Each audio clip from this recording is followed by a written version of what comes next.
In the history of mankind, the trend of having big hair started from prehistoric times. The significance in fashion of big hair or long hair has changed drastically in different eras from ancient times to the present day. Today, in this video, you will know about the history of hair in different eras. So let's start with the history of hair in different eras. Prehistoric age and long hair of early humans. Evolutionary and natural reasons. According to scientists, thick and long hair of early humans protected the scalp from the harmful rays of the sun. Curly and dense hair helped regulate heat and prevent water loss, which helped survival in desert or hot regions. Symbol of beauty and health. Long hair was considered a sign of good health, which played a role in finding an attractive partner in the process of sexual selection. Culture and customs. Ancient cave paintings and mummies show that people used to style or decorate long hair in prehistoric times. Long hair in ancient civilizations. Ancient Greece and Rome. In ancient Greece, men's long hair was a symbol of wealth, power, and masculinity. Greek gods also had long hair, such as Zeus, Apollo, Poseidon. However, Greek soldiers often kept their hair short for convenience in battle.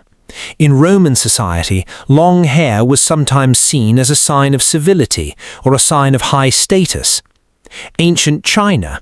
In ancient China, both men and women wore long hair, which was a symbol of wealth. They used to tie their hair in twists, and hair cutting was a punishment for crime. Ancient India. Sages, munis, and monks in the Indian subcontinent kept their hair braided without cutting it, symbolizing spirituality and renouncing worldly happiness. Long hair was practiced in the Vedic period as well. Egyptian civilization. Long hair was also prevalent in ancient Egypt and is evidenced in mummies. Vikings and others. To the Vikings and many ancient Nordic warriors, long hair was a symbol of strength, while cutting hair was a sign of slavery. History of medieval hair, 5th to 14th century. Religious and social influences. In medieval Europe, under the influence of Christianity, the practice of keeping hair short was a symbol of modesty and simplicity. Women's hair. Married women usually covered their hair with veils or headdresses. Virgin girls wore their hair long and braided or braided. Tonsure. Monks and priests used to shave the middle part of the head, which was a symbol of dedication to God. High forehead. In the late medieval period, women shaved the front of their foreheads, as a high forehead was considered a sign of beauty. History of hair during the Renaissance, 14th to 16th centuries. Luxury and style. During the Renaissance, hair became more than just hair, but a symbol of wealth and nobility. Women liked to curl their hair, braid it, and wear pearls, ribbons, or jewelry on it. High foreheads. In times of the Renaissance, high foreheads were also popular, so women moved the hairline back to make the forehead appear larger. Golden or light-colored hair was considered very beautiful, hence the tendency to use hair dyes. Style. Ram horns.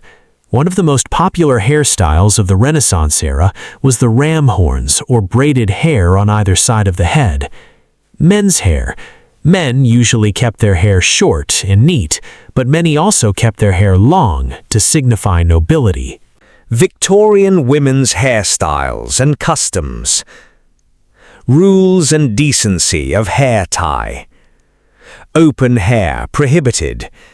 Married or adult women were never allowed to open their hair outside the house.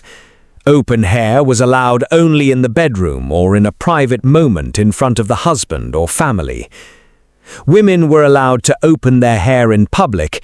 It was immoral and indecent. Hair ties.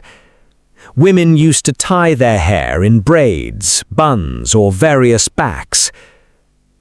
Popular styles by decade. 1840s and 1850s. Queen Victoria's simple lifestyle also influenced the fashions of the time.